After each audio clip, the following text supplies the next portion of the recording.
February 3rd, 2026 special session, which is our 30th voting session and work session of the mayor and city council of Hagerstown is now called to order. I would like to ask for a motion to go into special session. Have a second? Second. All in favor? Any opposed? Okay, we're now in special session. We are going to go to a motion, approval of an ordinance amending the city code chapter 173-32, prohibited lodging out of doors. Mr. Mayor, I hereby move to approve an ordinance to amend the city code by amending chapter 173-32, prohibited lodging outdoors, which makes it unlawful for any person to sleep and or lodge outdoors in any public place within the city limits of Hagerstown, Maryland. This prohibited extends to vehicles parked on public places. Only Hagerstown Police Department law enforcement officers will enforce this ordinance. Have a second? Second. All in favor? Aye. Any opposed? Not opposed, but a question. All right, we'll go back to the discussion. Okay, All right. really quickly. So just to make sure that this is clear, it being removed is going to mean that it's going to be in our chapter indefinitely, and there's no opportunity to have that Oh, revised. sure there is. Yeah, Okay. you can always Okay. bring it back to the table Okay, at some point, but this takes away the sunset. right. Okay. Any other discussion? Yes. Okay. Is it a way to extend it? The sunset part. So I think that generally speaking, because we, the elected body, will be enacting this ordinance, we, the elected body, at any time we feel this ordinance is working in the manner that we intended, can bring it back to the table at any time. I think this part's important. If there is a majority to pass it here today, then you should vote in the affirmative unanimously if you have an interest in wanting the opportunity to bring it back to the table at any point, and here's why. If any one person at the table votes no, you are now on the losing end of that vote. You do not have the ability to reintroduce it to the table at a later date if you want it to be reconsidered. If you want to vote it down, we should just vote it down. But if you want the opportunity, if you don't like the way things are going at some point, to bring it back to the table, you certainly want to be in the affirmative party of having that opportunity and ability to bring it back to the table. And we can continue to give you regular updates also as we continue on to make sure you all are still comfortable. So voting no, if I'm understanding what you're saying, voting no says that, like, say if I voted no, I could not bring it back. No. Yeah. Okay. Any other discussion?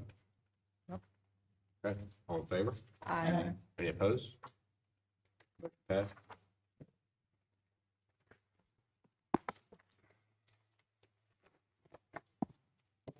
Okay.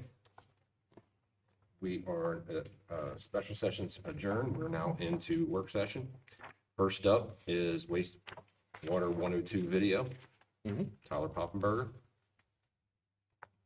Tyler here. Les is gonna come up too. And Wes. Okay. Chuck Mills. And, Yeah. Okay.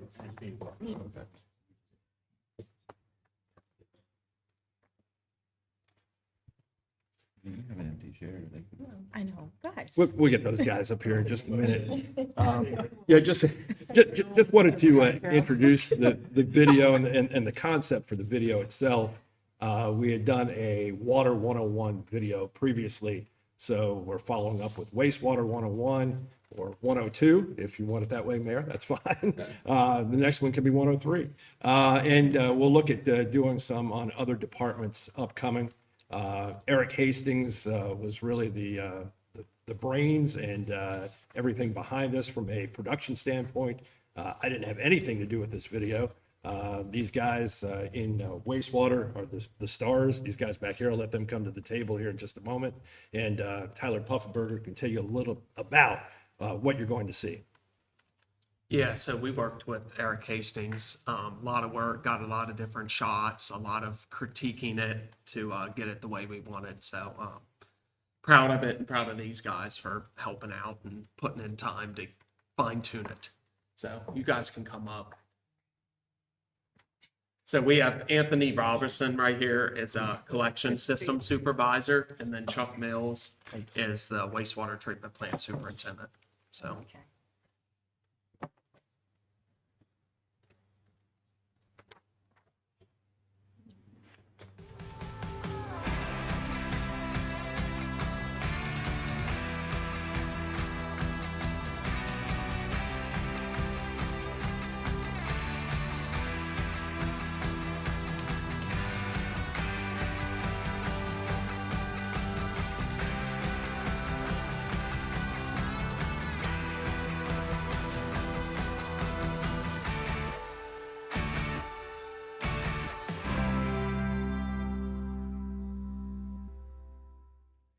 Wastewater collection and treatment is essential to safeguarding our environment, protecting water bodies for recreational activities like fishing and swimming, ensuring safe and clean water supplies for drinking and maintaining our health. Without proper wastewater treatment, the environment degrades rapidly, leading to contamination by harmful bacteria and chemicals that render the water unusable. Hi, I'm Anthony Robinson, Supervisor of Collections. We're going to take you on a tour of the Hagerstown Wastewater Treatment Plant to show you the process used to clean the wastewater and return it back to the water supply. The City of Hagerstown is a regional provider of wastewater services in our area. It also combines efforts with Washington County for some areas around Hagerstown called the Joint Services Area. This collection system is divided into 34 sewer districts plus additional tributaries of the JSA districts. The wastewater collection system, spanning over 156 miles of sewer pipe, is essential for transporting polluted water to the treatment plant for purification. Gravity conveys wastewater through the collection system to the treatment plant. In cases where elevation differences impede water flow, pump stations are installed to push the wastewater uphill. These pump stations are strategically placed to aid in overcoming elevation challenges within the collection system. Wastewater collection begins at the household level. Everyday activities such as bathing, dishwashing, and laundry generates wastewater that contains various contaminants like food scraps, soaps, dirts, and chemicals. This wastewater is channeled through the home's individual sewer lines into the city-maintained collection system just outside the home. Large sewer pipes consolidate the flow of all residences in a neighborhood. This consolidation grows larger when local and industrial businesses enter the system. Another responsibility of the collection division is the maintenance of the system.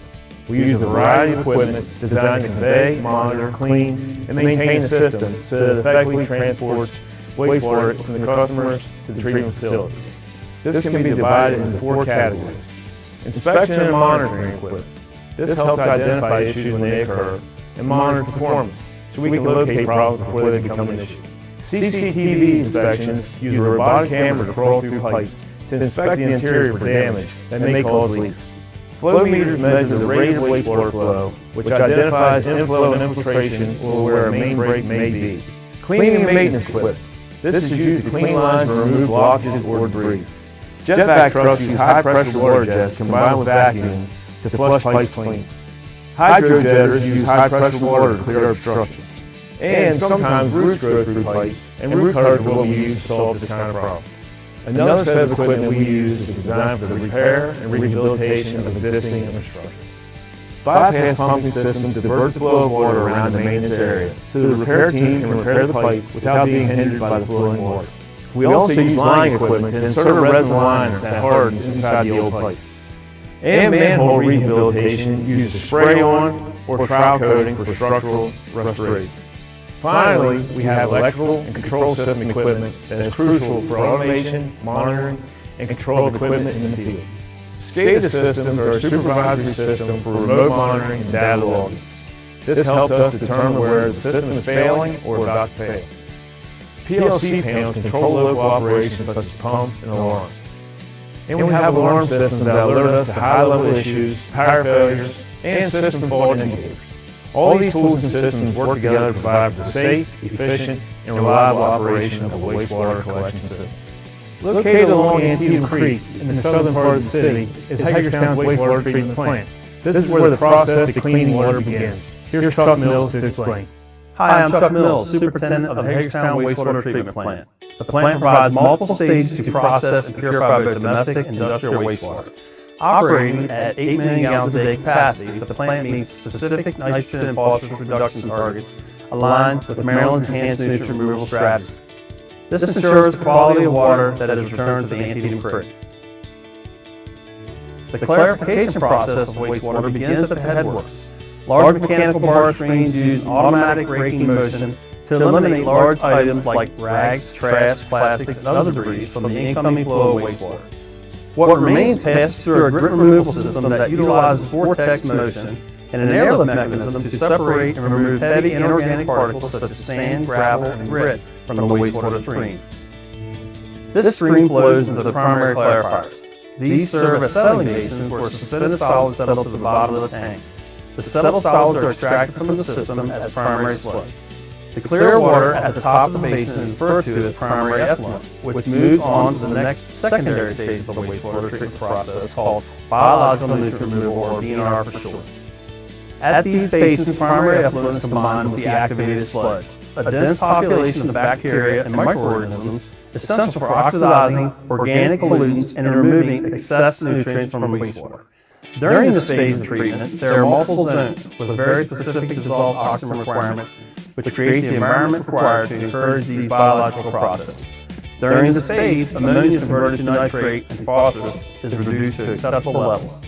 At the Hagerstown Wastewater Treatment Plant, we even have our own oxygen production plant, which produces pure oxygen to facilitate this part of the process. As the bacteria and microorganisms consume organic matter, they form clusters called floc, which aids in the settling and the next step of the process, the final clarifier. This area serves as settling basins where flocs can settle down to the bottom, facilitating the separation of solids from liquids. The majority of settled solids are recycled back to the BNR tank to start the biological process. However, a fraction of these settled solids must be removed or wasted to maintain a balanced and healthy population of activated sludge. The clear top portion of water moves on to the next step of the process. In 2010, an ENR enhanced nutrient removal upgrade occurred that allowed us to achieve nutrient levels of 4.0 milligrams per liter of nitrogen and 0.3 milligrams per liter of phosphorus. These limits are achieved via the use of denitrification filters, a process which aids methanol to the clarified wastewater, which is a food source for the bacteria that grow on the sand filters. This allows the bacteria to convert nitrate to nitrogen gas and complete the denitrification cycle. These filters also aid reducing the suspended solids to clarify the wastewater further. The next step is UV disinfection stage, where the filtered wastewater passes through a series of UV balls where it is exposed to ultraviolet light. This effectively disinfects the water by inactivating and destroying harmful microorganisms and bacteria. Following UV disinfection, oxygen is injected into the disinfected water to increase the dissolved oxygen levels, helping promote better oxygen saturation to further improve water quality. Finally, treated wastewater is released into the creek through the plant outfall, marking the final step in the treatment process where the high-quality treated water is safely discharged into the Antietam Creek.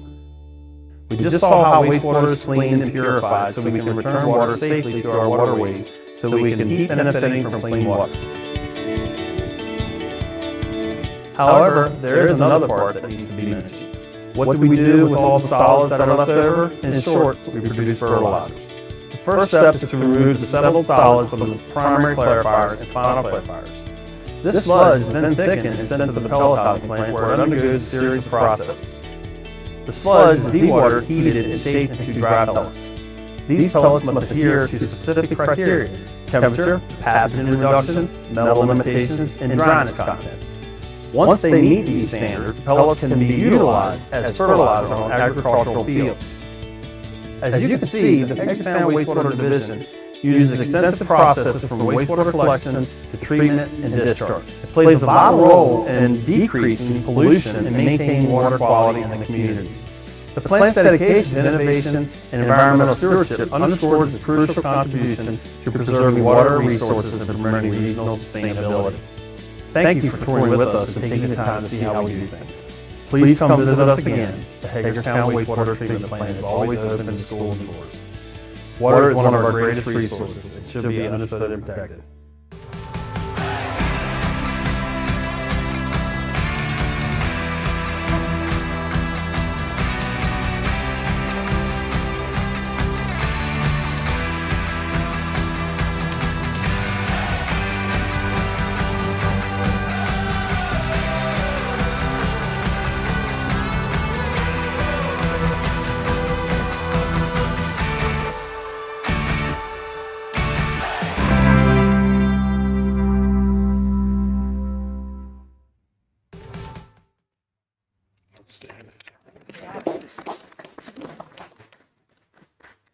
Thank you, guys. Thank you. For doing that.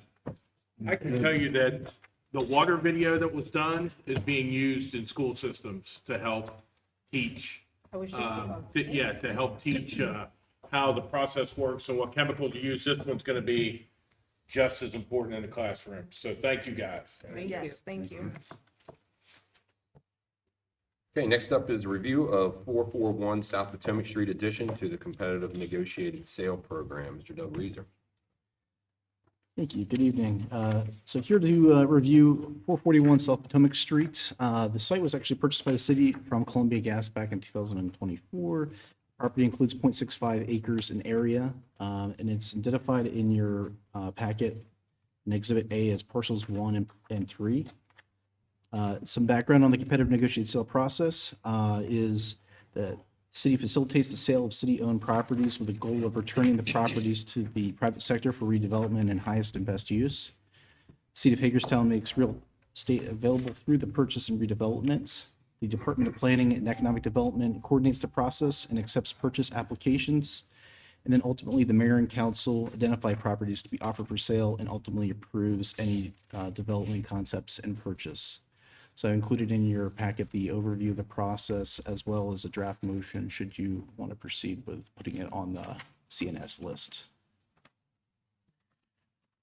I'm fine with that. Anybody else? I think I have a question. I mean, obviously I have, an awareness of understanding of the purpose and intent for purchasing it. And the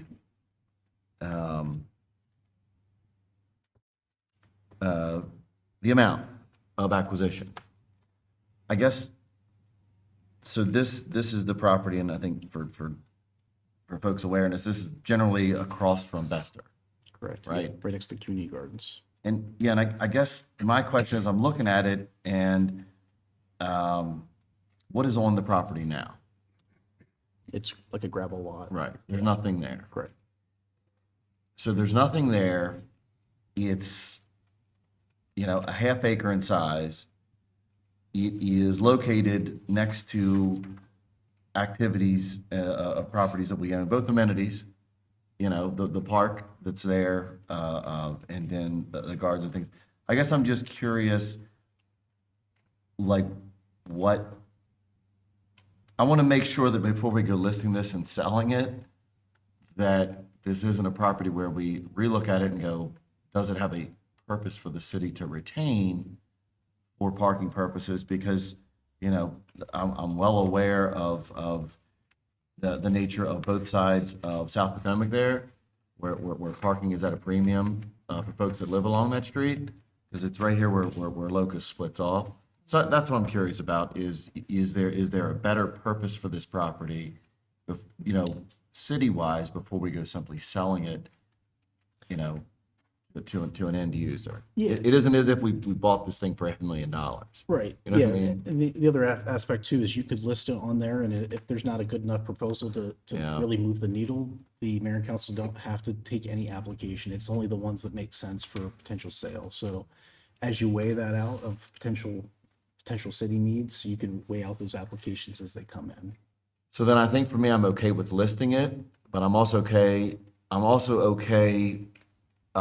with, and this I think is up to the body, of having staff look at it and make sure that there isn't a city use for it, either through our public works department or through engineering, for traffic and parking, things like that, to say, hey, while it's up for sale, here's 3 or 4 other reasons that we might want to reconsider keeping it. Sure. Yeah, I agree with that. Just a It's thought. always working, isn't it? We'll do that. Anyway, just a thought. Thank you. Thanks, Doug. Next up, the potential Northern Avenue sidewalk replacement project. Jim Bender. Good afternoon. So Northern Avenue, the section is between the railroad tracks and Pennsylvania Avenue, is also actually the city-county boundary line.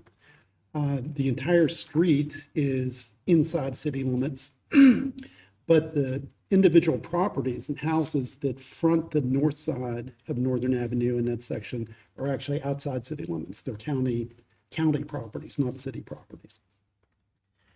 And within that same stretch, there are 2 schools. You have Fountaindale Elementary and Northern Middle School that are in that section. And over the years, the city has really tried to concentrate on improving the sidewalks on the south side of the road, the school side. And they're in, I would say, generally good condition. But the sidewalks on the north side, we've known for years that they were deteriorating, but the city never took it upon itself to do a replacement project there. There was the question about, okay, who's benefiting from a sidewalk project there? Is it city residents? Is it county residents? I think I've heard that discussion before.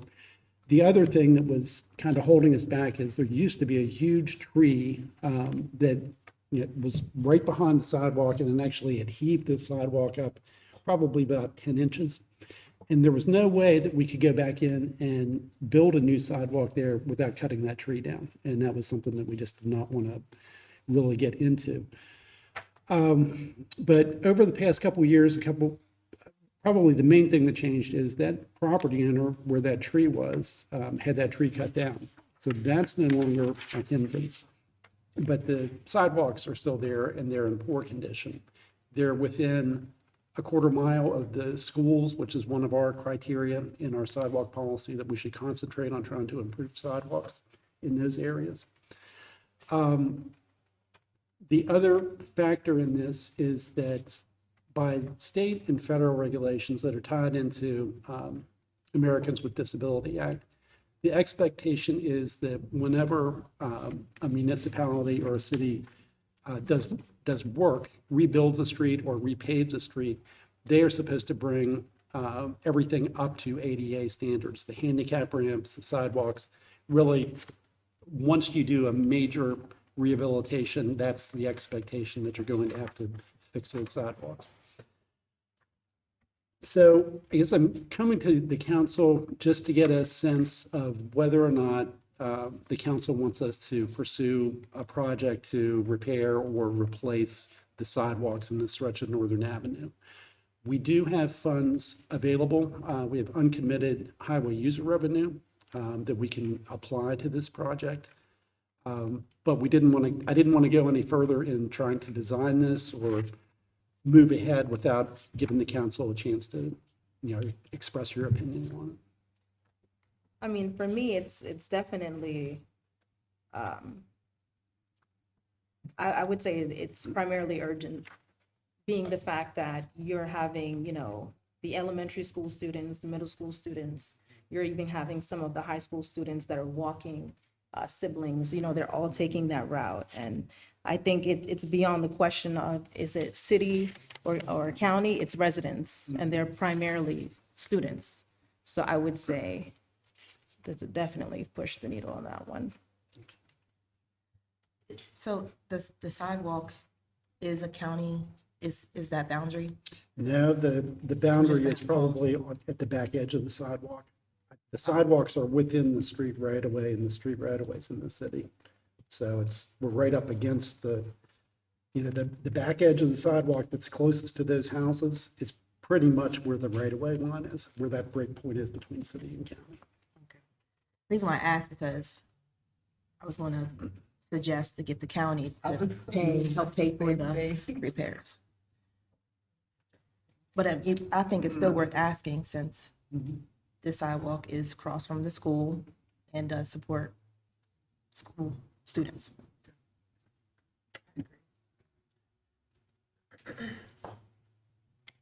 A question and a statement. The first is the question. The question is, does the county, in the areas of the county where there are sidewalks in front of properties, does the county exercise the same directives that the city does in requiring property owners to remove snow from their sidewalks within a specific time frame after an event? I honestly don't know the answer to that question.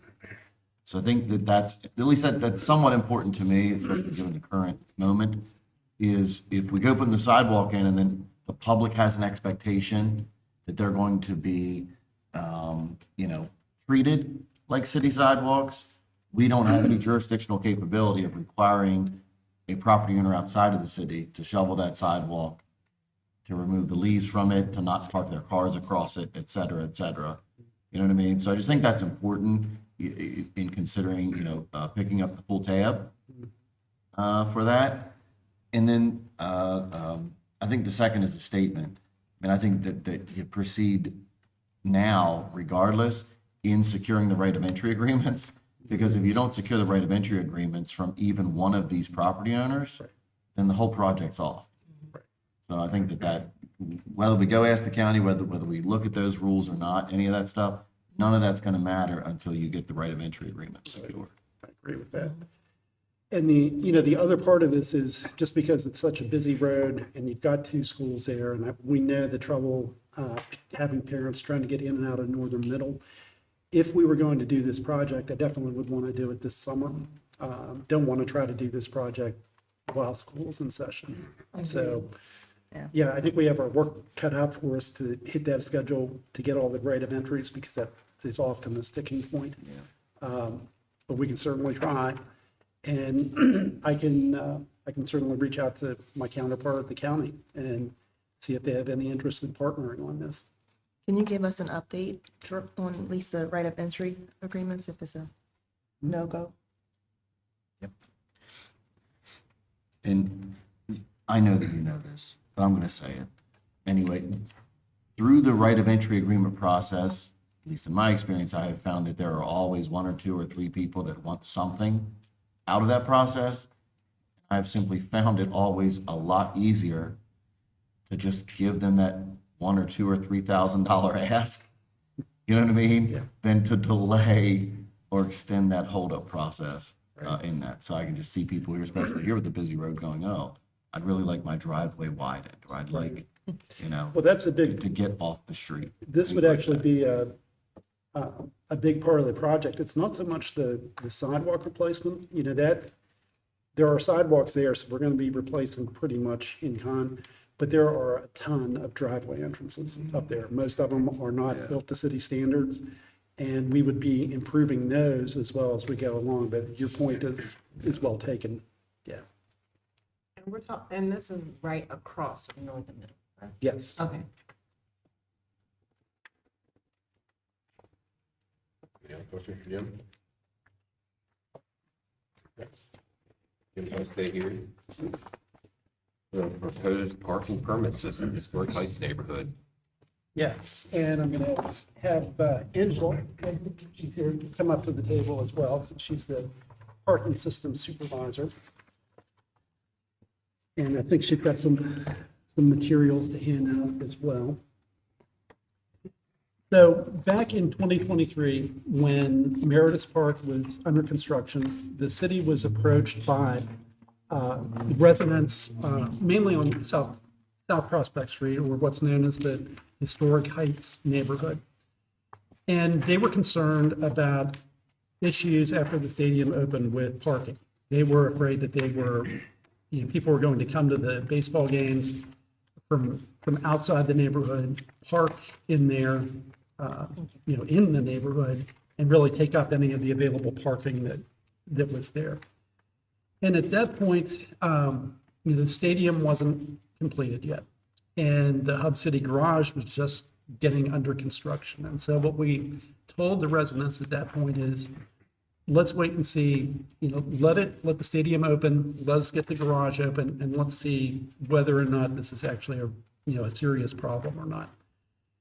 So now we've gone through 2 full baseball seasons, and I think in talking with the residents, talking with HPD, who monitors the neighborhood during baseball games, it is an issue. I think that a lot of the residents up there kind of have to plan their life around, when the boxcars are playing, because if they need to run to the grocery store, they don't want to do it an hour before game time, because there's a good chance when they come back, there's not going to be a space available.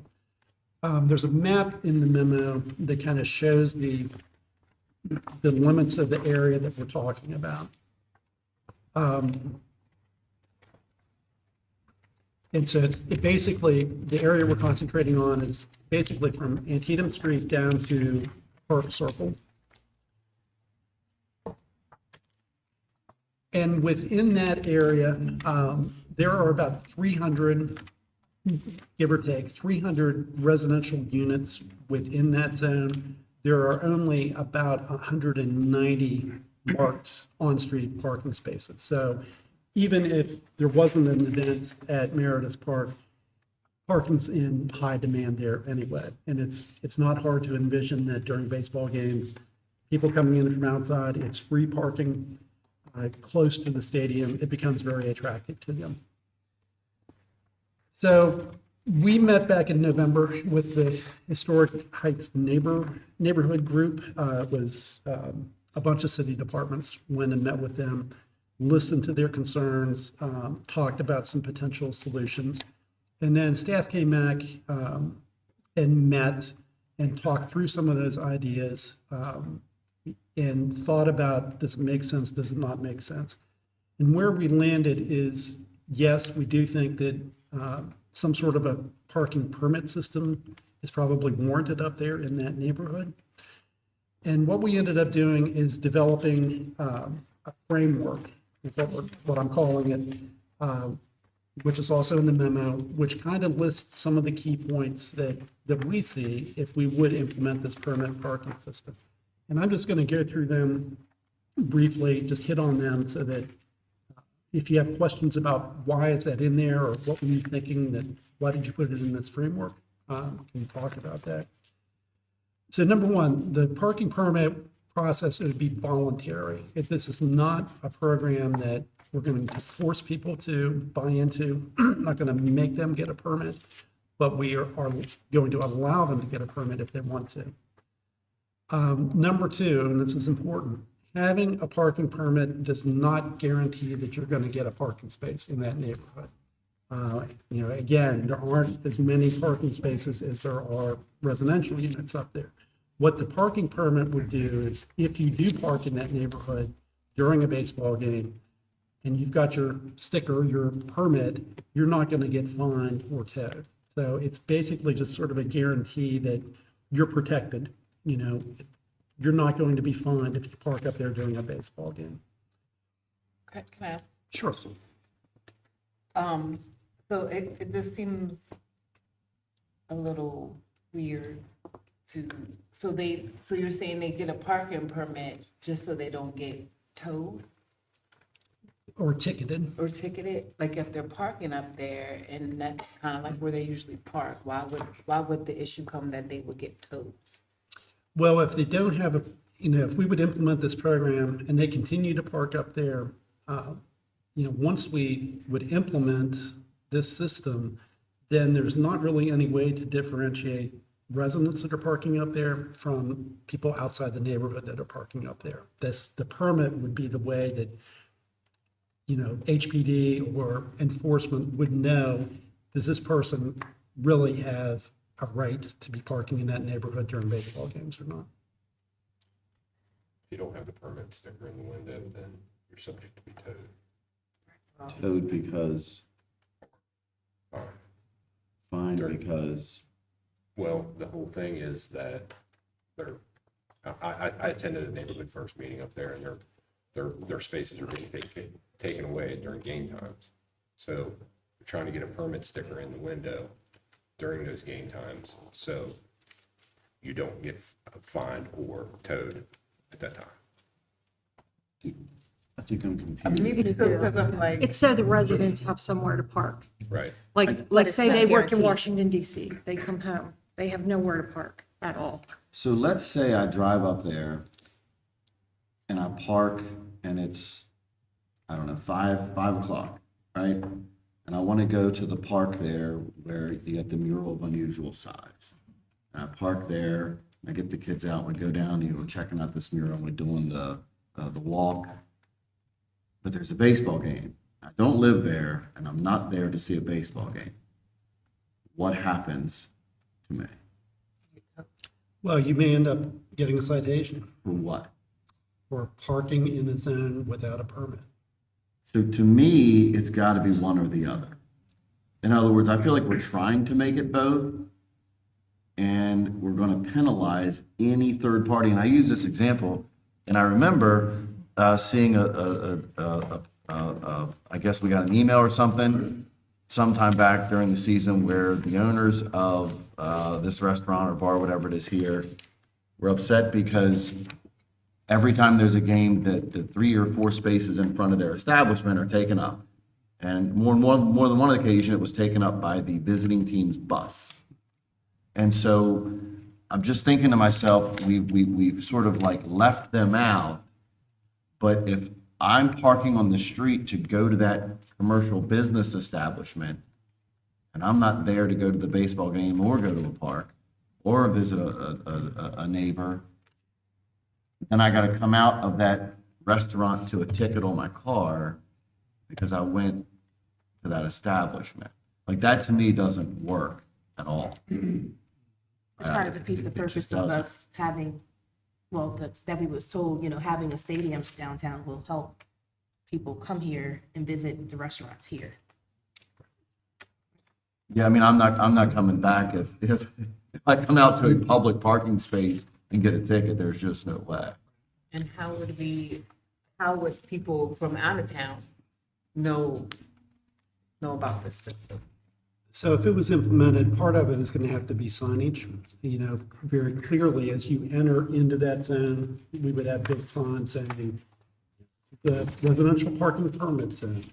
And throughout the streets within that district, then we would have additional signage periodically reminding people the residential permit parking zone. So they're going to, we can also, we could also work with the box cars, and they could publicize to people that are coming to their games on their website or through their social media that be aware this is a residential permit zone. I'm sorry, No. go ahead. Question. I'm going to use the National Stadium, for example, right? Just because I go to their games. So if I'm going to a residential neighborhood, they typically would have in front of the row of the townhomes, it would say residential parking only. You must have a permit. So automatically, I know I want to go to the game, but I cannot park here. And then depending on which block I'm on, it might say anyone can park here after 5, or it's open on Saturdays and Sundays to open parking, but there's no penalty. And I guess that's where they're having the confusion for the outsiders that are coming in. They might be towed or they might receive a citation. So it's almost like it's not, I think I'm understanding the issue. The issue is the folks who live directly in front of the stadium want to make sure that they have their confirmed parking spaces, right? They want to be able to go home, come in and out, and not have, at any time that there's a game going on, they don't have anywhere to park. Yeah, I think- That's the main concern that they're having. When we met with the neighborhood group, this came up, and we made it clear to them, other than handicapped parking spaces that are reserved, there are no reserved parking spaces anywhere in the city. So you can have 2 parking spaces in front of your house. You may look at them as being yours, but they're not. They're available to anybody to park there. Which I think is very applicable and understandable to a traditional residential neighborhood that isn't, directly adjacent or ingrained in city center, let's take the Dagmar, for example. Does that have a designated private parking lot? So, and here's why I ask. There are a lot of individuals that are housed at the Dagmar in which are clients at times of various nonprofit organizations that provide services. I just think of like every one of those individuals that may have to go to the Dagmar to visit. If there's not, there's no parking in there that's the alternative or easy or cheap or free. So they park along there, they go in, they conduct, whatever communication that they have with the individual they may serve at that location, and then they come out and they get a fine. But that's only during game time hours, right? Well, I know what I'm saying is we don't set those rules, so to speak. And So we're taking away public parking on game days and on that street? Is that what? We're basically restricting it. See, and I feel like During that's certain unfair. hours, not the entire Yeah, day. just during game time hours. Yeah. But to the homeowners, it seems unfair. It seems like they should automatically be the only ones allowed to park in front of their home. And I hear just the games, but I also heard a pitch at the outset of this project that it was hoping to have like 150 to 200 events a year. So all I'm saying is that we head down that road, they have the Christmas thing, which was awesome. A lot of people went. And that is definitely after hours, when folks want to come home and park in front of their house. Does that event apply? The concert, if you have a concert there, does that apply? Because I keep hearing the word games, but you're talking about, that was several weeks of the Christmas activity that folks, the patrons could go and do that. So I'm just, I think that what we discussed at the staff level is that it would just be for the baseball season. And that other events that are nearby, like Fall Fest, which brings a lot of people to City Park, would not be covered by this.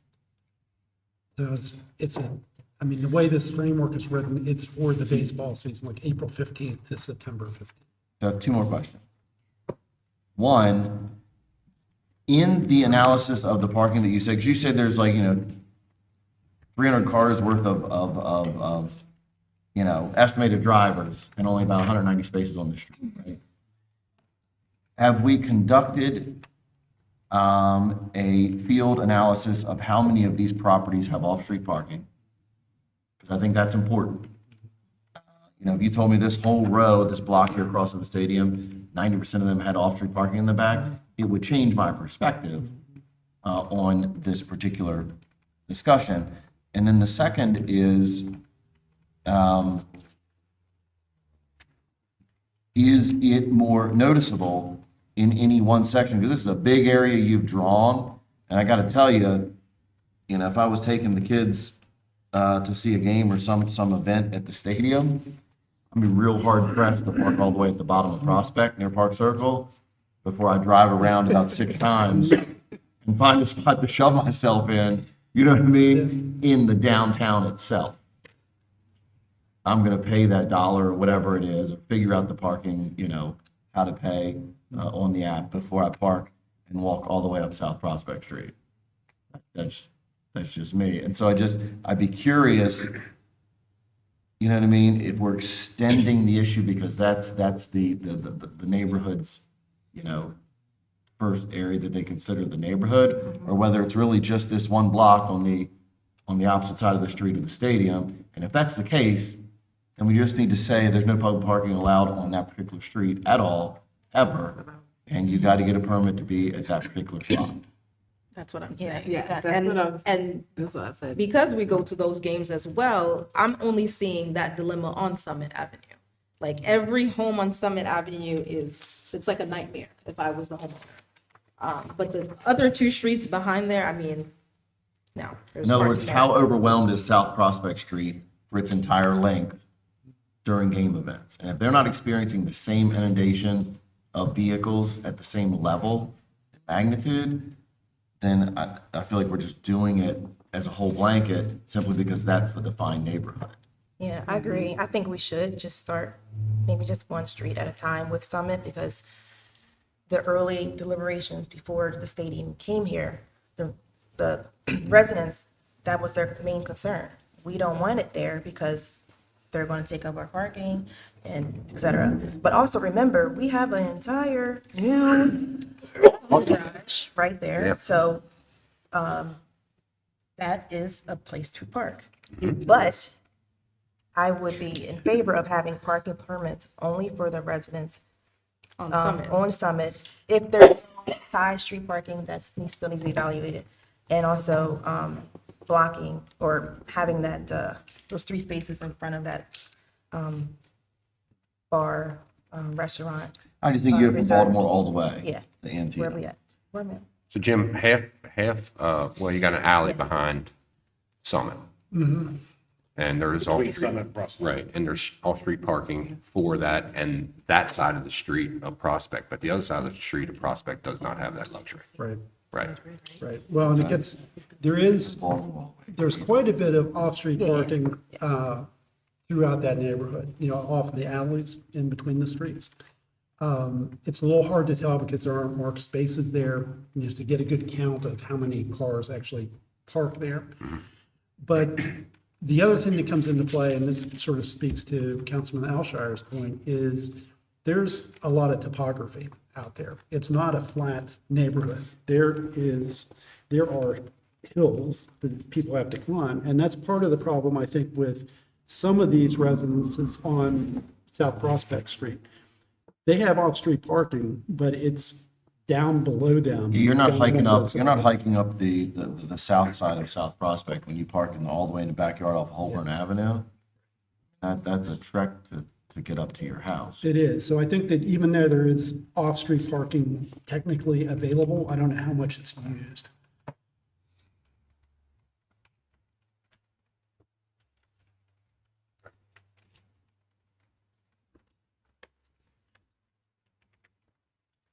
But this section of Summit is, I live in the area, so I drive it The every 200 day. block of Summit it's Is- rare you find a space. Right. Which is On right a non-game across. day.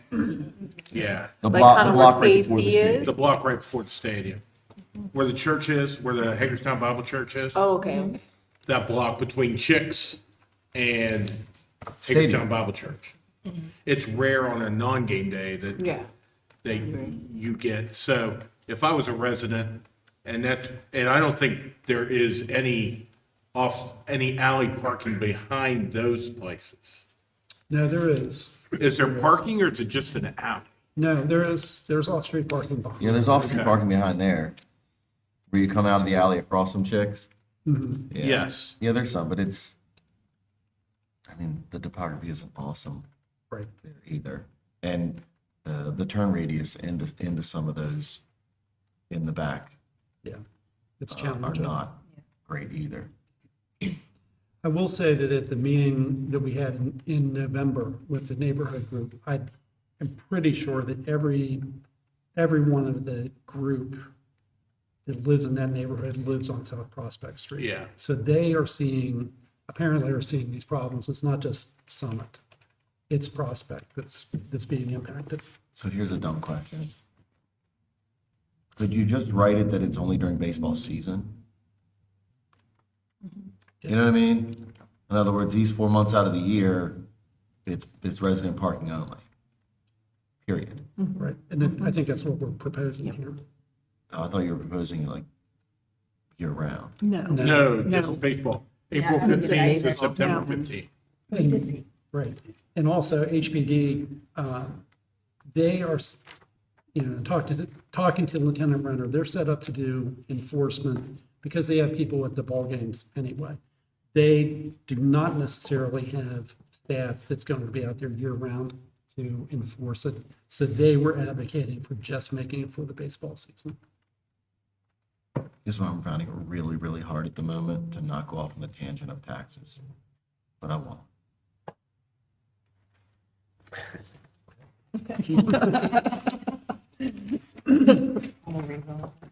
Already built. Well, let me just run through a couple other of these points in the framework, just to put them out there for discussion. If residents wanted to participate and obtain a permit, they would do that through Angela's office, the parking division. That's one of the details we would have to work out is, exactly what does it look like? I believe Angela handed out some examples of stickers and visitor passes and other things. We haven't gone very far down the road and trying to flesh all that out, so we would have to work on that. An important thing is we're thinking that the permit should be only for one baseball season and that you would have to reapply each year because we want to have different color stickers every year to make it clear that, okay, you're registered for 2026 or 2027. On the permit fees, where we landed as a proposal, first permit issued to residents would be free. And then if a certain residents wanted to get a second permit, we would charge $20 or some nominal fee for that. Are you using the term resident to mean resident of the property? Yes. Okay, not the property owner. It can be both. Owner occupied, obviously they're the owner. There are a lot of rental properties up here. And how that's typically handled in some of the other jurisdictions we looked at, they will allow them to obtain permits, but they have to show a rental agreement or a lease. They have to show proof that they are actually a resident of the neighborhood. I just want to make sure that you have to be living there to get the permit. Okay. I already have one program that we run that I do this. They have to have their registration. Their driver's license has to match their address to get the permit. Or utility bill. No, registration and driver's license is what I use. So in that number 7, you can see some of the other, what Frederick charges, what Harrisonburg charges, what Rockville charges. I think that they're all kind of in the same ballpark, although Frederick, to issue a second permit, they charge you $100 for the second permit pass, which is a little steep. Is this also consistent or similar to permits in a residential area? Yeah, I mean, so for example, in Harrisonburg's case, I think their program is mainly set up because of James Madison University. And when there are football games or big events at the university, it spills out into these residential neighborhoods, sort of similar to what happens at Meritus. In Frederick, I think it's more an issue that there are so many people coming into downtown Frederick to go to restaurants or clubs or whatnot, that also spills out into the residential neighborhoods. Not that there's necessarily one specific event. I think it just downtown and those residential neighborhoods just get overloaded.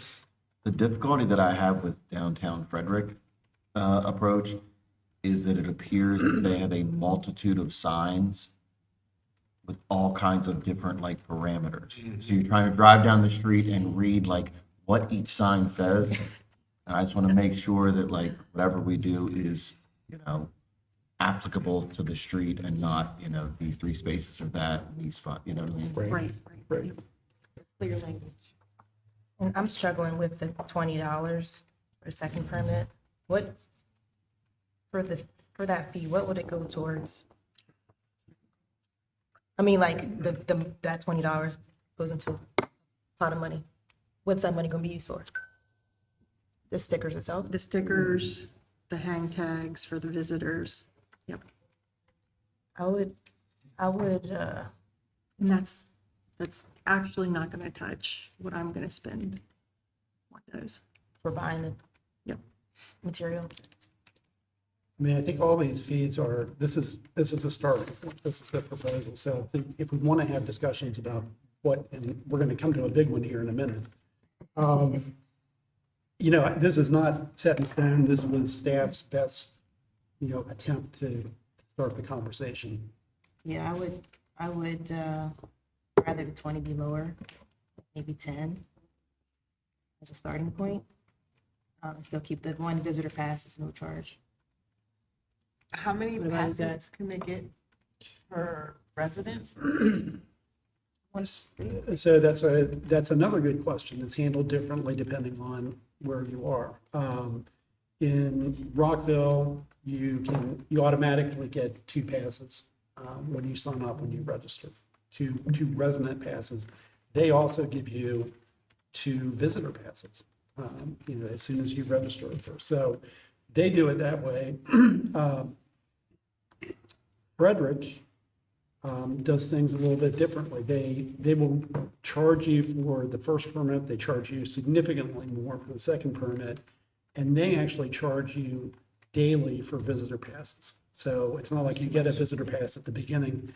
They want to know who's getting the visitor pass and how long is it good for. So there are different ways to do this. I think on the visitor passes, we don't want to get into trying to manage that on a day-by-day basis. I think that's more than we want to take on. I think we decide, if you get a permit, do you automatically get 1 visitor pass or 2 visitor pass? I think that's more the direction that we're headed in. Well, I definitely feel like it should be a limit because then they can just kind of issue them out to whoever they want, Yeah. Yeah, I'm at 1. Yeah, I'm thinking one, too, like, Are you okay with the $10 though? Or y'all want to keep it at 20? Or free? Or what? I'm okay. definitely with it not being- free. I'm okay with it being 10 to 15. Yeah. For the second. Well, yeah. I mean, we're talking about money, that doesn't matter to me at that point. It's You know what I mean? covering the cost of material. I like the 20, but I mean, I'm open to. Okay. Yeah, not free. We settled on 15.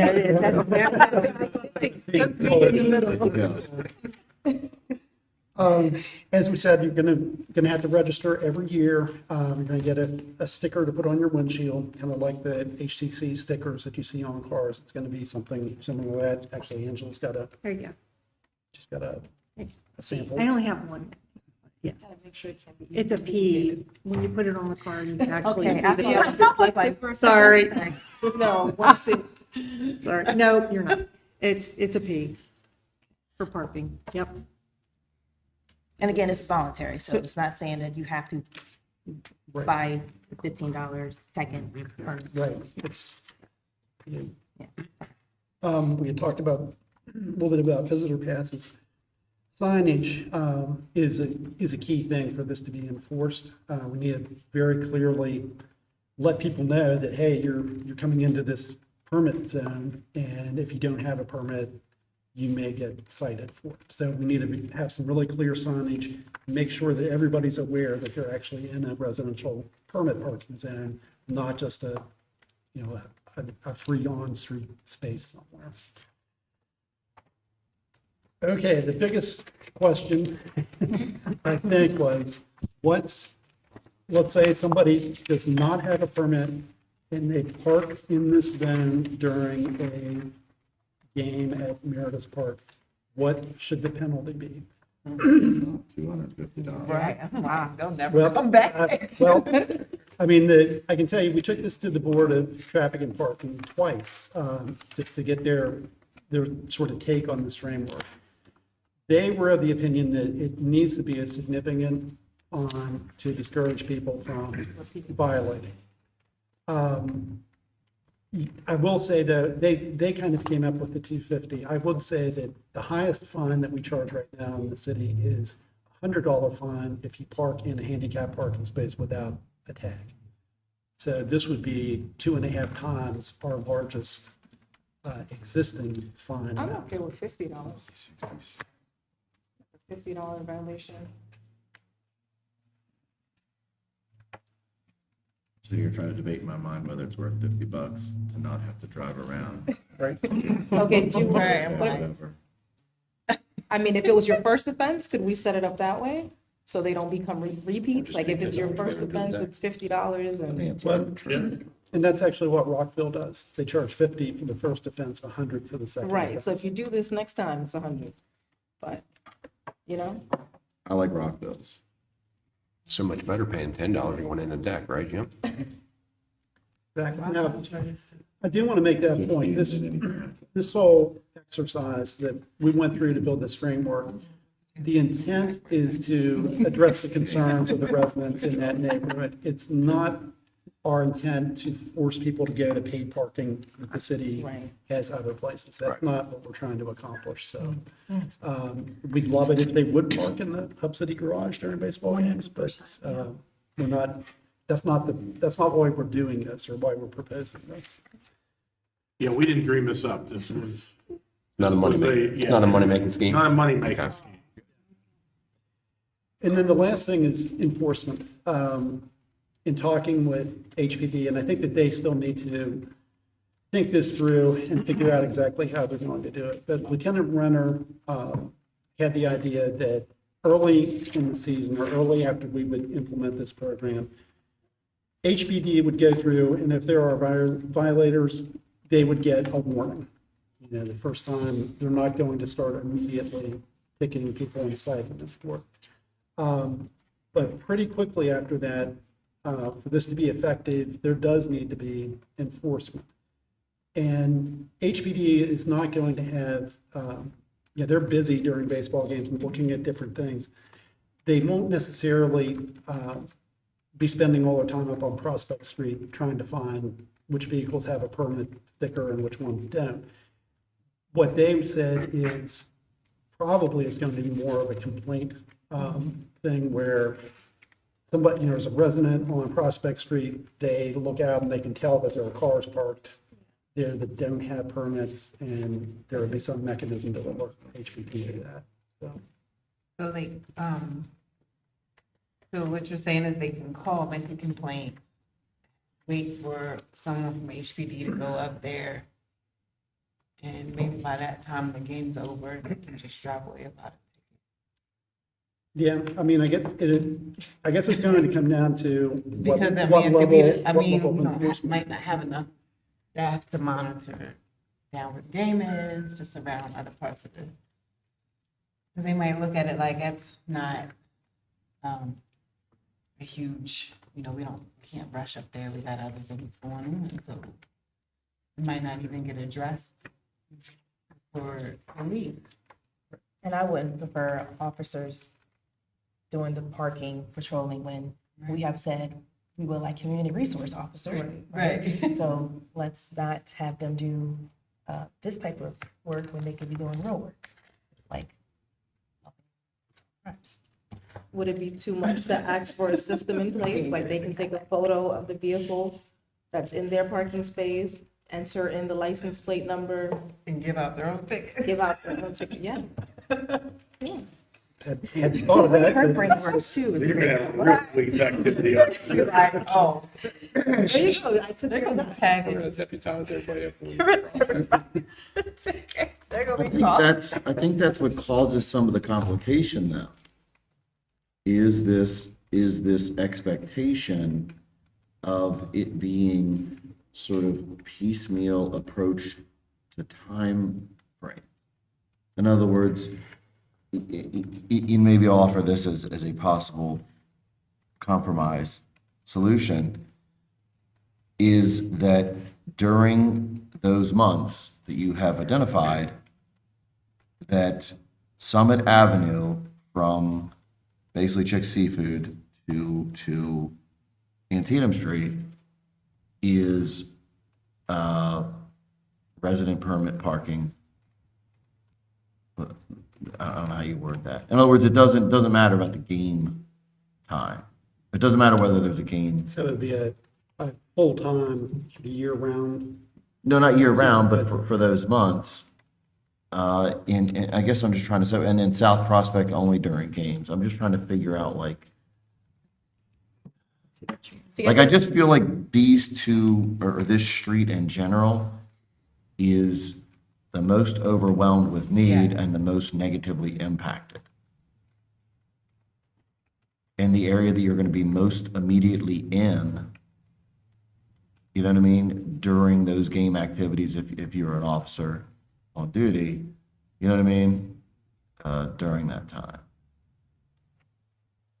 I guess I'm just trying to figure out this whole chasing down complaints. Man, that sounds What like a about, headache. I mean, has conversation been, I mean, this is new, right?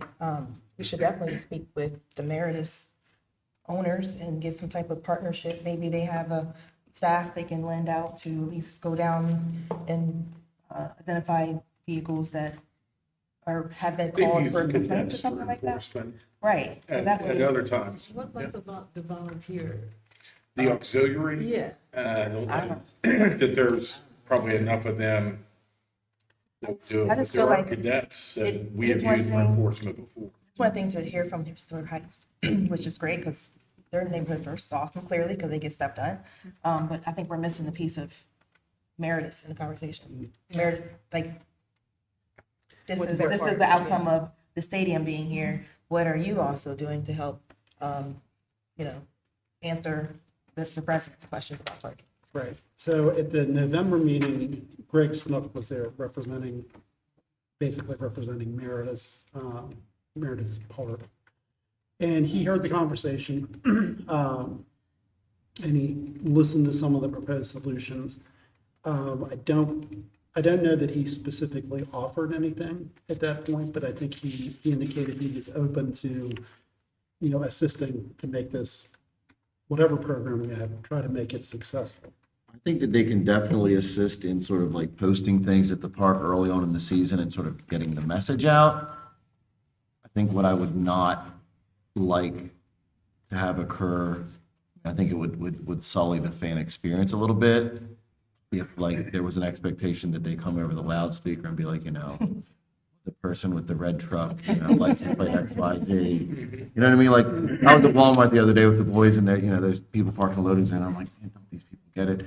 But, she would come over the loudspeaker like 7 times and I'm like, man, I would not, that isn't what I want to hear if I was at the game.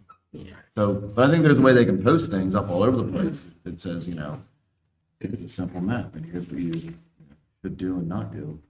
Yeah, I'm glad to hear that Coming Greg, to a game. Greg Snook is open to at least supporting this program. Maybe they can buy the parking name tags.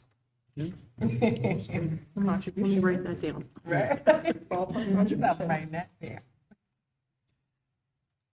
So I guess I'm just looking at my notes here, just to recap some of the things we talked about. There's a concern that maybe this boundary is a little bit too large. Doesn't need to be that large because parts of it, as Councilmember Alshire said, as you start down the hill on South Prospect heading toward Park Circle, those become less and less attractive spots for people going to the stadium. So maybe we look at constricting that, bringing that lower boundary back up.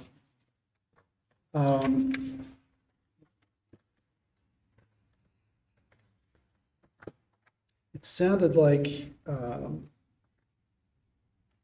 the council was okay with the idea that whatever program we put in would just be for the baseball season and would not be a year-round situation, so I didn't do that.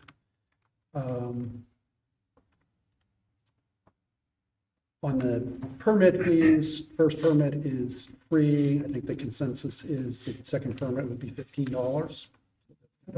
Sure. That's what We we compromise, guys. start with that. What we have in here is one visitor pass per permit that's issued. Does that seem reasonable to? Yes. Signage, and then the fee, the penalty for violating, what I heard was what Rockville's doing. It sounds like a good way to do it. $50 for the first offense, $100 for every subsequent offense. So that's, Okay. What happens if I live there and I don't do either? Well, if I'm a homeowner there and Yeah. I'm not gonna get a permit, park on the street. it's voluntary. I know you said Yeah. it's voluntary, I wanna make sure that like the tickets. But that if, aren't yeah, voluntary. right, so ticket, You know what I mean? Well, I mean, it's voluntary, but if you don't get a permit, whether you live in that neighborhood or not, you're running the risk that you will get ticketed. Oh, see, that, I don't like that. Okay, so That's not fair. so back to the DC weight scenario. I mean, it's only $15, but it's still not fair. So I guess to help their enforcement with providing the citations, they're knowing when they're making their walks that as long as those vehicles have a P or permit, they know automatically that that person lives in that home. I don't know if I'm making any sense, but it goes back to what Alshar is saying, like, what if I don't want to volunteer in this program? But he lives there. But I live here and I want to avoid even getting a citation. Is there not a way for us to automatically provide everyone who lives on that row with like the P26 or P27, depending on the year? And that way, when enforcement is coming by, they know automatically these people are not punishable. There's no reason. We could do that.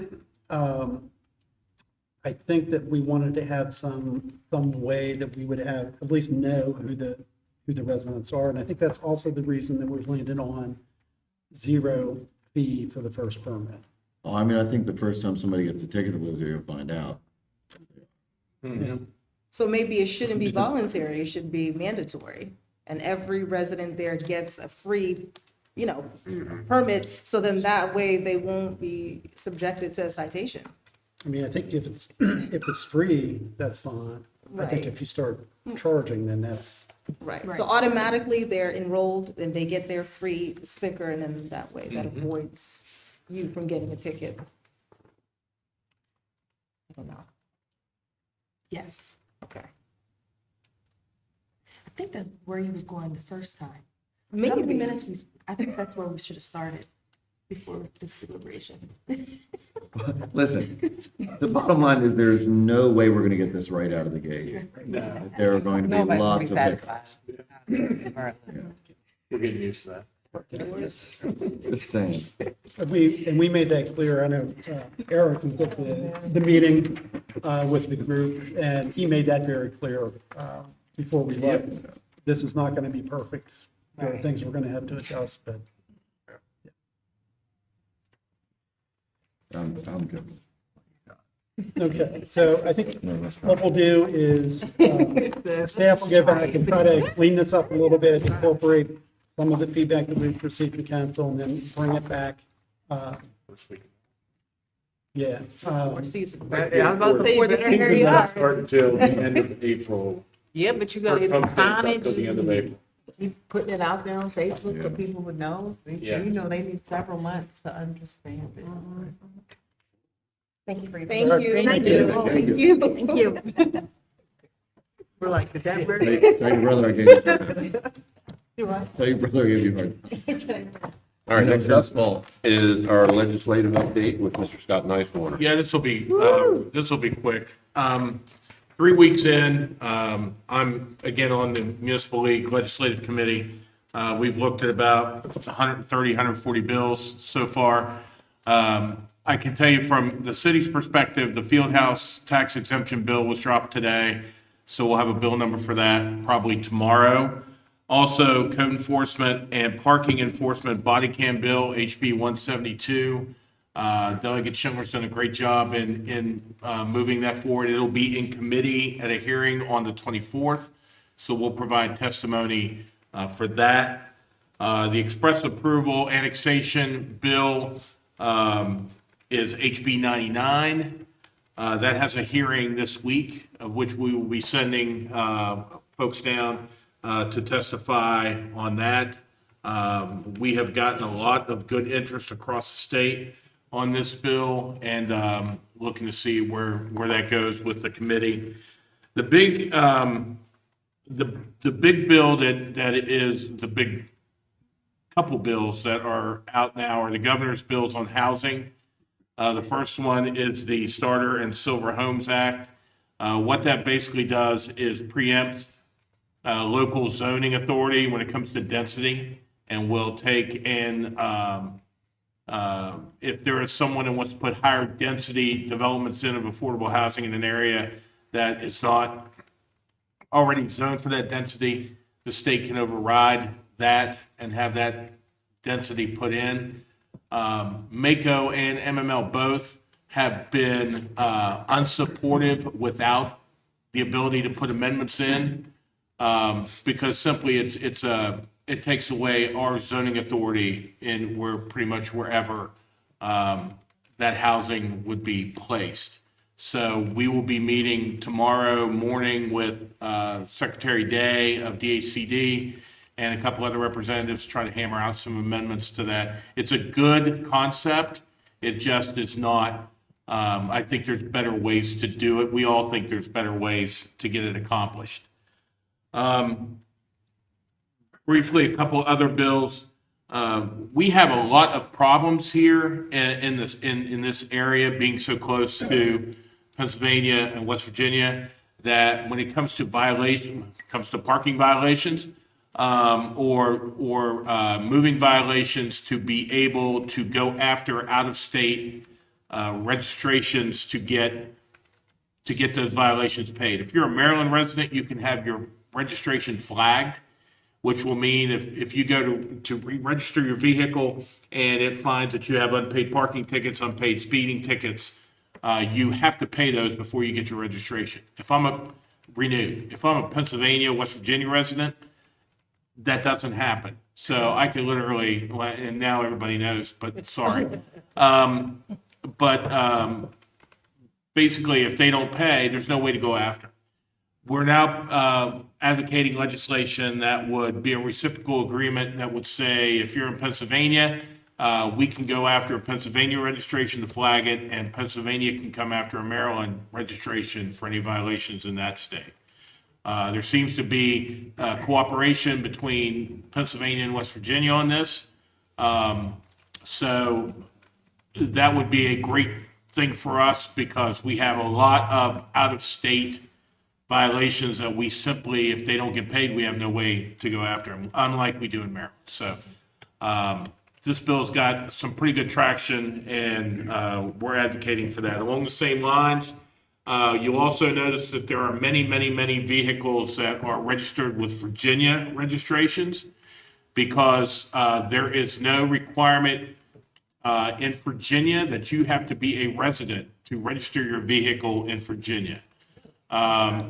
So you can be a Maryland resident, pay a lot less to register your vehicle in Virginia, have Virginia license plates, and be able to operate a vehicle while living in the state of Maryland. Baltimore City has a big problem with this, which is good, because usually if Baltimore City has a big problem, then it gets a lot of attention. But we also have it here being so close to Virginia. So what that would do would be eliminate the ability to register your vehicle in Virginia if you are a Maryland resident. And that seems to have gotten pretty good legs also. Moratorium on data centers is a bill that's out there, not getting a lot of support at this point in time. So we're keeping an eye on that. Open drainage outlets, the requirement to grate open drainage outlets for your stormwater system. It's called Mason's Law. It is SB 189. What this does, it would require municipality to grate all of their drainage, all of their stormwater drainage intakes. There was apparently a situation in Westminster, and I know of one in Westernport, when there was heavy rain, to where a child got swept into the drain and was sucked into the drain. That has been a support on MML, a support with amendments, to where doing that in a community with a large storm drainage system is going to be expensive. So we'll be discussing with the legislators to identify, one of the amendments is to only put it on identified high risk areas where you could actually, a small child could fall into that drain. And that'll be, that seems to have support from the sponsor, so we'll know in the next week or so whether that's an amendment they're willing to put forward. Delegate Schindler has co-sponsored a bill, HB 506, the Transformational Project Financing Program, which is intended to be another way to help fund projects that are identified within what would be called a transformational impact zone, whether it be in a downtown or in some area where it would be just another way for, like our downtown could be a transformational project zone where monies will be available to provide to someone who is wanting to put what would be deemed a transformational project, a hotel, a major restaurant, or a major housing development, based upon criteria that Maryland Economic Development would come up with. That's got a lot of good traction, a lot of good sponsors to it, and now it's just a matter of finding the funding, and they're working on that right now. Highway user revenue and state aid for policing seems to be safe, flat funded for this year. There is talk as you move out into budget years that especially highway user revenue, as the increase in electrical vehicles increases. Right now, state highway user revenue is primarily gasoline tax. It's a solid electric vehicle, you don't put gasoline in. It's another reason why registrations have been, the cost of a registration has increased. To try to compensate for some of that funding. But for right now, there is no indication that we're going to lose any of that state highway user revenue, because we utilize it significantly here for infrastructure. The same with state aid for policing. Those don't look to be, those are not tabbed in the governor's budget to be touched. So we're going to stay hopeful with that. Doesn't mean the legislators can't come around and amend the budget to do that. But they can't take away. They can't add. They can take away, but they can't add. So we'll have to see where that goes. Other than that, we were down there last week. Several of us were down there last week, had a lot of good conversations with delegates. I think the mayor will go back down here in a couple weeks for Advocacy Day for MML, which is the Mayor's Association does that. I'm meeting with Delegate Schindler and Senator Quarterman every week to just go over bills. Delegate Weibel, I think you all get indication or get notification of his delegation meetings on Thursday mornings at 8:30. Those are good to be a part of. And I'll do this probably every other week just to provide you information, especially on the bills that directly relate to us, Fieldhouse, code enforcement, parking. Those were our bills, and the express approval. And if you guys hear of anything out in your travels or communications that you want, that you have an interest in or get more information, just let me know, and I can get it for you. Our lobbyists are doing a great job. They're talking daily with people down there. And I usually hear from them daily also, just with information. So they really are doing a good job representing us. Okay. Thank you, Scott. Might as well keep talking, City Administrator. All right. Well, I'm not going to talk on this one. I'm going to have Eric Dykey come up. I'd like him to give an update on snow removal and snow operations. Everybody, Please do. get your pens out. Start the TiVo, and we'll get that information. Start throwing things down. I would say overall, the residents have been pretty good. They've been very good. Yes, we received a number of complaints and stuff, but the percentage is small. The city hasn't seen a storm like this for a long time. Probably the last really large storm we had that was challenging was in 2016. So it's been 10 years. In fact, it was almost exactly 10 years to the day. Most of the storms we've had since that time, you know, even if you get 5, 6, 7, 8 inches, the temperatures aid with that. And this storm, you know, it was 15 degrees when it started to snow. And for a week, it just never really came out of that. So it's been a real challenge. Staff worked the storm, which started late Saturday night a week ago. And since then, we've been doing cleanup, and we've done a lot of snow removal in the downtown, probably about 10 or 12 blocks in downtown. we removed snow based on some complaints, not of individuals per se, but of the Board of Ed had some concerns and questions. And so we addressed some of those. We worked with Jim Bender and engineering staff regarding waste management. For example, today we removed snow off Ray Street and Elm Street. If you're not familiar with those streets, they're very narrow. And so the cars were pushed in just enough that the waste management couldn't get down them. So we posted the street, got people off of it and cleared those. Tomorrow, we're going to work on South Mulberry from we call Five Corners, which is the intersection of Frederick, Mulberry, and Baltimore, to the back gate of Vester Elementary. Apparently, there's a lot of parents that drive down that street. It's another street that's very narrow. And so we've worked at any number of locations to help the greater cause, I'll say, not somebody's individual parking space, but areas that will help waste management, Board of Ed, county commuter, things like that. So we've caught up on a lot of them. We did something this year we haven't done in a long, long time, which is work on alleys. We had our contractor spend 3 days opening up alleys. Those are very tough because you can imagine your alley is, this is exaggerated, but your alley is concave and your snow blade is straight, so it doesn't really clear it. It just cuts the top off of it. And so they spent 3 days for us doing, I don't know how many miles of alleys.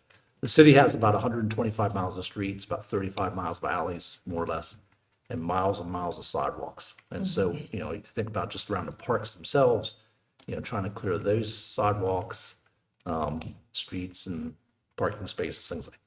So we're still taking complaints. We're still, they're obviously going down. The weather's improving, which is making a big difference, but that's where we're at the moment. Well, thank staff. As always, thank staff and the contractors that during our comments, I'm sure. And also take the opportunity to thank the neighbors that's been looking out for each other with especially the parking spaces, because I think that's a lot of the complaints we got is that the snow was moved into the parking space areas and they felt trapped. Yeah. But there has been a lot of positive feedback with just neighbors looking out for each other. So Oh, good. one thing, Wes, I would recommend a 101 video about the snow plowing too. The next storm. Sure. Sure. Yeah, right? Yeah, sure. Yeah. Just Yeah, more for you to do. And this is, we're not doing anything any different than any other town and city does. When you plow, it creates a windrow off of the edge. Now, if you come down, I'll say Locust Street, there's parking on one side and a bike lane on the other. So we plow everything into the bike lane. But if you get down a street that has parking on both sides, one side or the other is going to get it. There's just no other place to put it. You have to go to one side or the other. If it's a wider street, you go like Maryland Avenue, which is very wide. Those people, we're getting 2 lanes cleared, but then they're digging out their car and they still have another 5 or 6 feet just to get to the lane. And that's what they do. They just dig it out. A lot of it's been piled up. We're moving a lot of snow. I can show you photos of the mountain we have down at our shop. We even had some private businesses say, hey, can we bring our snow down here? I'm like, sure. If it gets it off the street and clears your business, and yeah, absolutely bring it down and dump it. It doesn't really affect us. So we have snow piled in the central lot. We have snow piled at our shop at 51 West Memorial. We have snow piled behind on West Church Street. So we have locations we can go and dump snow to make things as quickly as possible. I think that's what the public doesn't know, like what all goes into Yeah, that it's- process. Because one email I got was just take a bunch of salt and dump it. I don't think that's right? Well, Is that environmentally? Salt doesn't work when it gets below a certain, yeah, Right. I mean, I could- it's, like 14. yeah, once you get down that low, it helps, especially at night, it doesn't work at all. You need some sunlight on it, and if you notice, it's already melting back more. Back in 2016 or before 2016, we never even had contractors. So we hired a contractor after that time. And so we had a contractor who was taking care of the northwest quad of the city, which is like Carroll Heights, Hager's Crossing, Salem Avenue, Garland Grove Boulevard, Collegiate Acres. And so they took care of all that. Just to give you an idea, and I know Councilman Alshire will know this, cost-wise, just to give you an idea. So their contractor worked several days doing the storm. That bill just came in, that's $39,000. The 3 days of opening alleys was $6,000. We used about 500 tons of salt at $76 a ton. It's another $38,000 to $40,000 and so on. That's not our labor, that's not our, so it adds up very quickly. If the expectation is to do more than what we've done, just be prepared, it's gonna cost more. There is a cost to it, and we're doing everything we can, and we work the overtime, we're gonna do what we have to do. But there are costs involved. A normal storm would be about 200 tons, maybe 250. We did 500. So, Well, I think that there were two logistics issues too. And the first logistic issue is there is a finite amount of manpower. I think there's this expectation that, oh, well, you got all these plow trucks, just keep plowing. That only works as long as the guy behind the wheel or the woman behind the wheel, can do that. And so, what occurred in this particular storm in a lot of places was they plowed that first wave of 6 to 8 inches of snow, got off for those hours, and then we got hit with 3 inches of sleet and rain that then froze everything. So the logistic issue was there's only so much manpower no matter how many trucks you have. And then the second issue was everything froze solid. So you can't plow plowed up windrows of ice unless you want to break a lot of plows. yeah. So you're trying to plow something that is now already hardened in place. And those were the two logistic issues that we. And so there is a difference between, I'll say, urban snow removal and plowing, and I'll say like on the interstate or in the county. They both have their issues. For us, you get a lot of snow, you can find a street. There's a car, the street's got to be in here somewhere, right? You go in the county, you get a heavy snow. I see a utility pole, I think I know where the road is. And so their trouble is they sometimes can't even find the road they're on. And I remember in 2016, the county spent tens of thousands of dollars towing their trucks out of ditches because they couldn't find them. For us, that wasn't the issue. Our issue was, where do you put it? You're burying every car out there. But for us, also for us, because the city has manholes in the street and water lids in the street, we have a steel plow, but on the bottom of it is a rubber edge that we mount on it. And so that rubber edge is probably a good 1.5 inches thick. And so that's so when you hit those manholes and those things, you don't tear the street up or tear the manhole lid out or damage the plow or damage the driver. And so that rubber edge will only plow so much. And when it gets icy like that, it just rides over it. So once it gets packed down, it's tough. So it's hard to use what I'll call a plain steel edge. On interstate, those drivers are doing, whatever amount of hours and shoveling it, 60 feet off the street. We can't do that. So as people came out and started going, hey, I'm going to open my sidewalk right away. We plow through again, and now we've covered their sidewalk. So now you got to go slow so that you don't push all that snow over on somebody's sidewalk, because of course they'll call and now we're out digging out somebody's sidewalk. There's always little nuances. I'm not a driver, but I drove in this storm. I can tell you what, you're driving by a car and missing it by mere inches. It's nerve wracking. And you do that for 12 hours at a time. It's tough on the guys. They did a great job. Yeah. The contractor did a great job. I applaud them. And again, the residents have been great. We have 50,000 residents. The vast majority didn't call. And yeah, they're going to complain. They're not used, no one of us, nobody likes it. You have to go out and shovel. I had to shovel I live on Virginia Avenue, and I had to shovel a spot for my trash can, and I shoveled it for my neighbor. I did what I could for them. And my neighbors helped me. They know where I work, and so they plow out my sidewalk for me, that sort of thing. So we are helping each other. So the people that helped each other and helped their neighbors, God bless you. I appreciate it. Yep. We're still working on it. Like tomorrow, we're going to remove some more snow, and we'll keep working at it. The temperature's good. This weekend they go down, but next week they start coming up pretty well, up in the 40s. So it'll make a big difference. If you have other questions, I appreciate your support. There's been some emails. I appreciate everybody's support. Thank you very much for that. Thank you. Thank you. That's administrator comments I think I've had. I'm all done. You finished? I'm all done. Councilwoman Anderson? Yes. First off, I wanted to thank everyone that showed up today to the county commissioners meeting, that used their voice and made a statement. Honestly, I saw a lot of walks of life. There were U.S. veterans, there were senior citizens, there were students. I spoke to some folks that came all the way down from Cascade, Middletown, Williamsport, even Pennsylvania. A lot of people just came out for that meeting. So I wanted to personally take the time out to thank them. Secondly, I would like to address a post that I shared on social media that related to ICE that was incorrect. What was actually in that photo happened at around 08:26 hours of the day.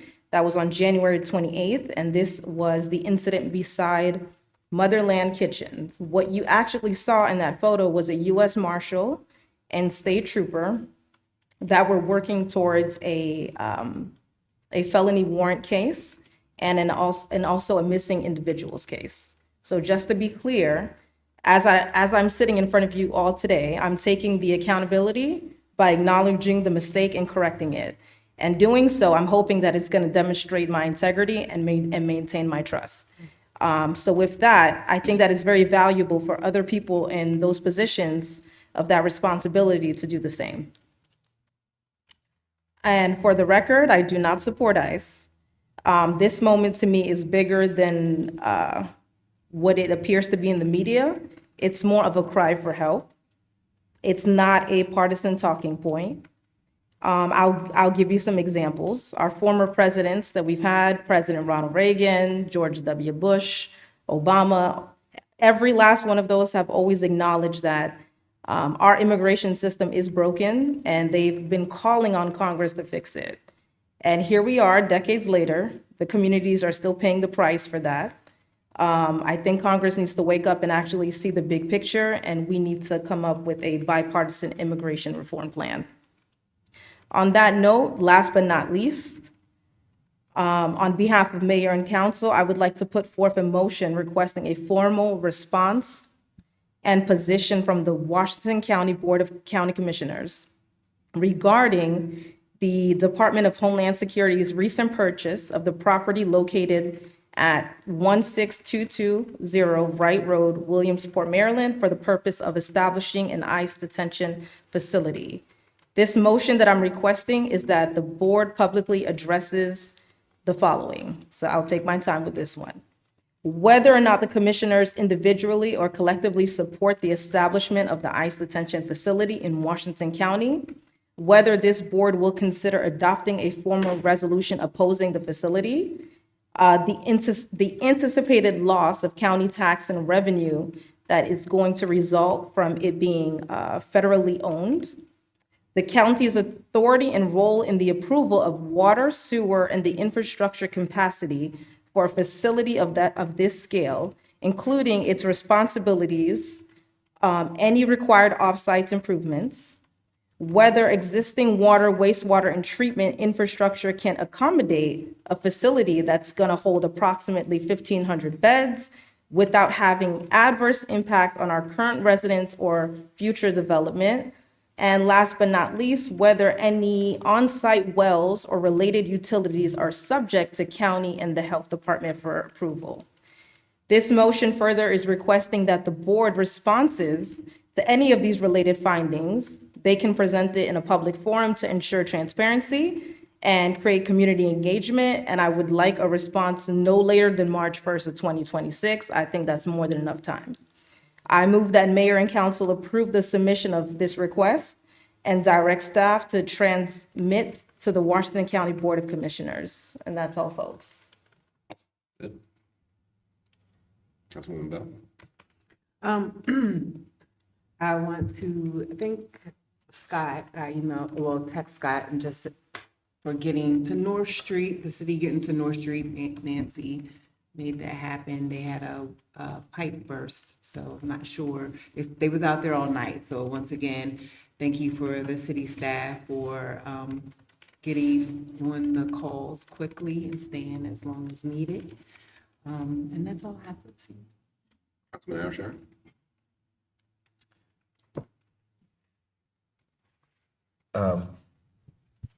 So I just want to be clear, when you say you want to put a motion forward, are you asking the city to put a motion forward at an upcoming meeting? Or at this table, or directing it to the county themselves?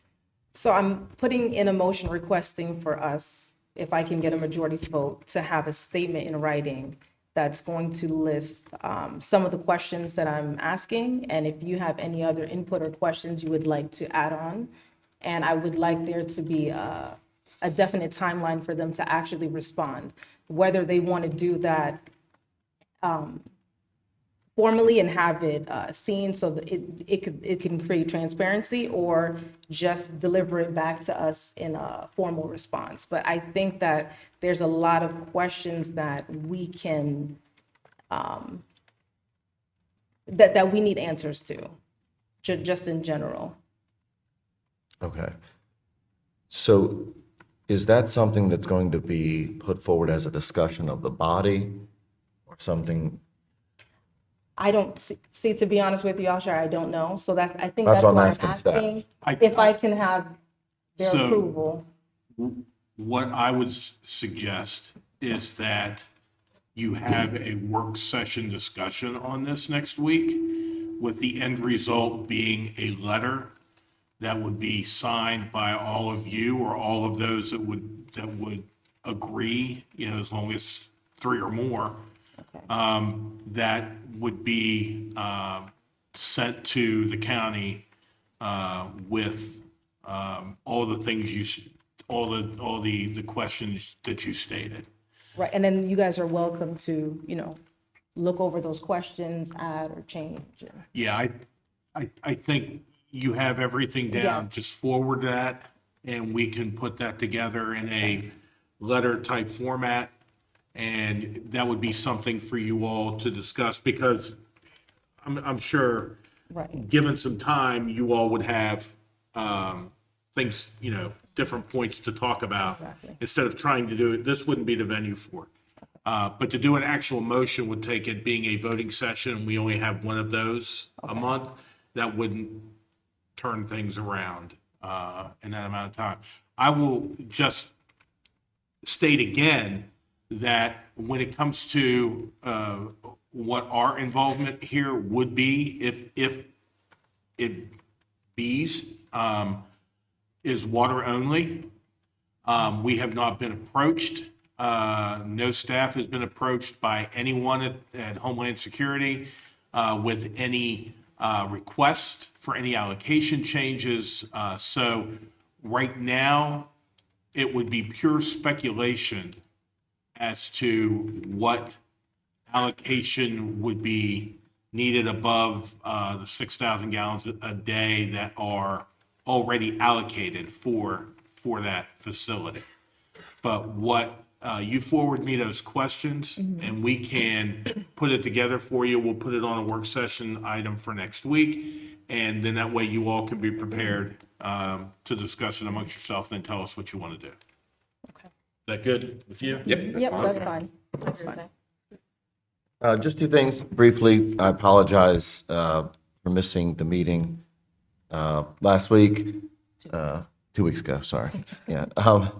But I got home from work and we had given our boys, they were old enough now to move out of the bunk bed stage.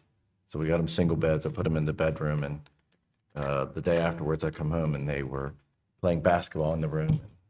Bent one over the other bed and broke one of them's wrist. And so I guess they weren't ready for, the non-bunk bed stage. So, but I just want to say Meredith was great in assisting in that process, and got it taken care of. And now, 6 weeks of downtime. But the other is, I want to thank Eric for coming up and giving a summary of the snow removal.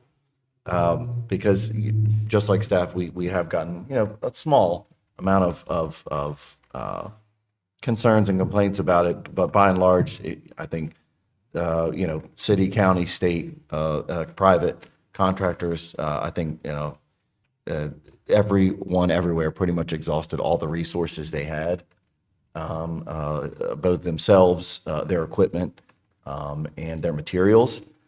I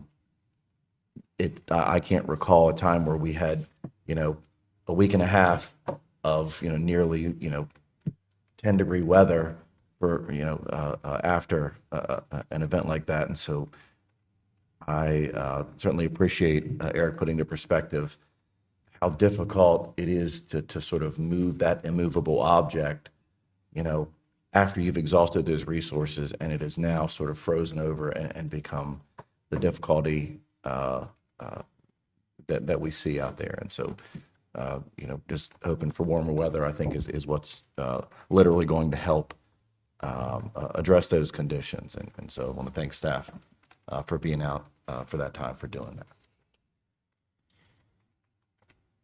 Good. Last but not least, okay. Councilwoman Burnett.